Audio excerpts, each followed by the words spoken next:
Right noobs, let's level up your printer.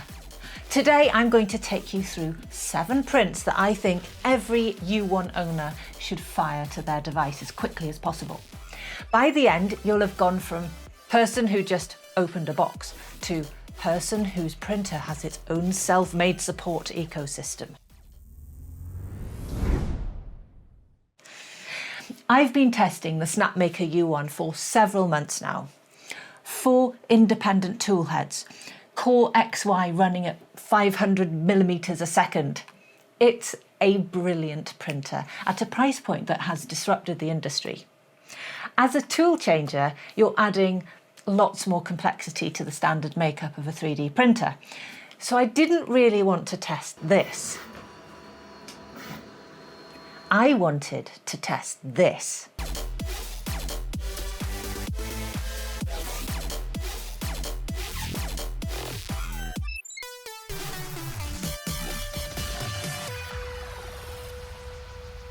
So after months of testing and thousands of tool changes, this really is the real deal. Now, I know the demand has been extraordinary on these, so the first mass shipments are all starting to arrive. So with months of testing, I'm going to shortcut the best mods and improvements that you should add to supercharge your Snapmaker. Every RPG starts the same way. You wake up in a village with basic gear and no idea what you're doing. That's you right now, starting at a Snapmaker U1 with 4 tool heads and a Wi-Fi password you've probably forgotten. By the end, all your bases will belong to us. Level 1, the Hoarder, also known as, oh no, where did I put that nozzle? The first thing you're going to print is something that stops you losing all those spare parts that you'll eventually need within the first 72 hours. Because I did. One turned up in my dressing gown pocket, another was in the junk drawer, and I'm fairly sure a Cylon ate the third one, but I can't prove it. The U1 comes with 4 independent tool heads, and that means spare parts, replacement nozzles, those little bags of screws. So the very first thing you should print, genuinely, before you print anything fun, is a proper storage solution for all those spare parts. You can use whatever storage solution you fancy for this. I mean, you're a clueless noob, but the right answer is Gridfinity. Just search MakerWorld and there's tons. For example, this Gridfinity-based hot end holder does exactly that. Just make sure all those pieces are in a logical place that you can find them again when you most need them. 10 XP earned, level complete. Let's move on. Level 2, the silencer. Because your printer is fast, but fast has consequences. The U1 runs a Core XY system, like I said, up to 500mm per second with 20,000mm per second squared acceleration. And that can cause vibrations, and vibrations cause noise. So these little 3D printed vibration dampeners work like magic, just taking the edge off that. Very similar to similar parts that you can buy for bamboo lab printers, they are surprisingly effective. They're printed in TPU, the flexible rubbery filament, and they go under each corner of the printer. They decouple the machine from whatever surface it is that they're sitting on, absorbing the vibration before it transfers through. Rubber isolation mounts are used all over the place on industrial machinery, so why shouldn't you industrialise your own beast? The difference is impressive. The printer itself doesn't get quieter. I mean, it's still running the same fans and steppers, but the surface it's on stops amplifying everything. The hum disappears and the desk stops vibrating. Level 3, the Customiser. Now, normally at this point in the game, you're good enough to be thinking about a bit of style and customization. So it's time to accessorise. Make it personal somehow. Print a label, a custom handle, something that just makes it a bit more you. And because you're printing these on the U1 with its multicolour capability, you can match the handle to your workshop colour scheme. Mine's in dark grey with an accent stripe, because apparently I have a workshop colour scheme now. I have become that person. I would also highly recommend these modified spool holders. They will let you attach any filament whatsoever. Like the Bamboo AMS Lite, I find these squeezy style filament holders work with most filaments, just not all. So these are properly universal. Level 4, the mechanic. This is where we get gritty, because all printers eventually need maintenance, and the U1 is no exception. Now, whether it's my first brochure, my Crealities, my Bamboo Labs, my Sovols or my Snapmaker, there's always at least one feature that has some fiddly bit that you wish you had a 3D print to help with. And that's annoying if your printer is out of commission. So next you should print all of those little prints that help you either A, keep your printer running smoothly, or B, fix it when it's not. Print them now and don't forget. Everyone has their own little collection of useful tools. I find even tools like these bed scrapers make a big difference to my print bed's performance and longevity. There's also dedicated PTFE tube disconnectors, which from the Bamboo X1C to modern printers like the U1 is always a bit fiddly with your nails. Snapmaker also provide dedicated prints for the U1 that can help lubricate the lead screws and maintain everything. So print now, be grateful later. Level 5, the engineer. This is where your modding starts making it better than the factory intended. Now, cooling is key in FDM printing. Too little and your overhangs droop like a sad moustache. Too much in the wrong place and things start to warp. This has always needed a little tweak or two for any enclosed device. My P1S had this challenge too.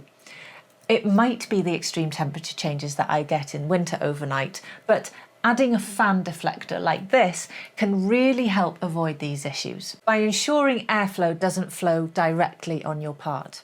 The other aspect is adding a fan guard to stop small parts going into places when they can cause big problems. And whilst you're doing that, personalise it for extra points. Level 6, the Librarian. Time to boost those intelligence stats a bit. You know that it lets you do more magic. One of the U1's best features is the RFID filament detection.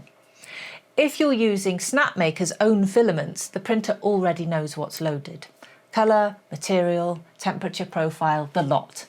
It just reads the tag and sets everything up. Zero manual input. But what about the 47 other spools of random filament that you've accumulated? The mystery roll from Amazon, the sample spool from that Kickstarter, the roll that might be PLA or is it PETG? We've all got them. Well, if you have a strong need for a multi-brand support, then there's a hive of activity going on with the PAX 12 extended firmware. These brave adventurers have been building in open spool and non-Snapmaker RFID tag support to the firmware. This is awesome, as it suddenly explodes what you can do with these tags, and you can add custom RFID readers wherever you fancy, meaning your entire collection becomes smart. Level 7, the Grandmaster, Maximum XP, Final Form. This is where you step back and look at everything that you've built. Your spares are organised. Your printer is silent. Your machine has a custom handle in all of your colours. You've got a maintenance kit. Your cooling is optimised. Every filament in your collection has an RFID tag and a colour swatch. But that's not enough, is it? You want to print the full spectrum. You hear the colour spirits whispering in your ear. Well, you're going to have to bear with me here, as it's like some biblical family tree. Snapmaker Orca Full Spectrum is a fork of Snapmaker Orca Slicer, which itself is a form of Bamboo Studio. It's easy. Slicer begat Prusa Slicer, begat super slicer, begat bamboo slicer, begat orca slicer, begat Snapmaker orca, begat Snapmaker orca full spectrum. But what full spectrum lets you do is pretty awesome. By blending CMYK filaments together in different amounts, it lets you print way more colours. Full spectrum using only 4. Well, this is bleeding edge thinking, and you're dealing with the very frontier of 3D printing innovation. But this is where the rapid tool changing of the U1 really allows you to be part of that edge. And here's where it ties back to the U1 superpower. Because this is a proper tool changing printer, swapping between colours and materials in 5 seconds flat, you actually start using all these colours in a single print.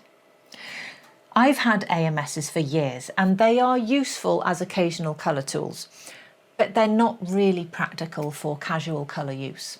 So more often than not, I just end up printing in a single colour to save myself a 14-hour extension to my print. This is different.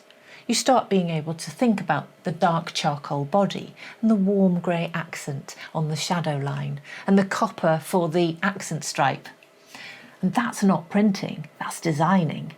And that's going to be a big topic of an upcoming video using something Patreons are starting to test. But this is one of the joys of 3D printing.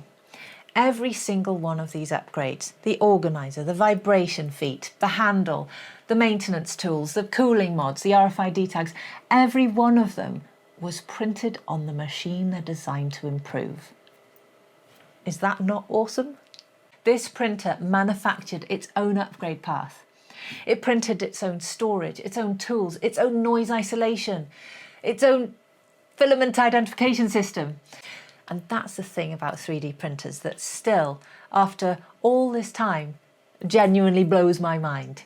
No other tool in your house does this.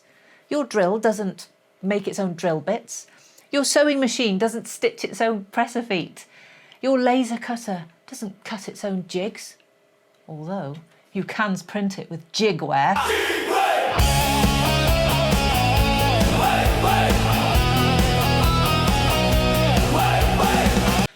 Yes, you should watch that. The point is, the very first thing a 3D printer should do is make itself better. And the U1, with its 4-headed tool-changing brain and its 5-second colour swaps, happens to be spectacularly good at it. Level 7 complete. Grandmaster achieve. Now go and print something ridiculous. Hwyl fawr pawb. Hello, you thought I'd left. Well, in a sign of how quickly this stuff is developing at the moment, I had to flag a very cool little feature that Snapmaker has just added. The ability to use different size nozzles on different tools is now live in the latest firmware. This was something I thought would be the ideal use of the dual nozzles in the Bamboo H2D or the X2D, but they haven't quite cracked it yet. But Snapmaker have. Think about this. Even if multicolour isn't something you need, the ability to have 4 different nozzle sizes should be enormous for your print speeds and quality.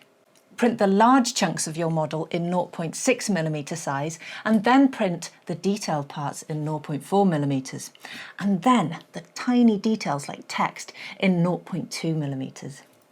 More detail and more speed all at once. I'm off to test it right now. Hwyl fawr. Again. Definitely this time.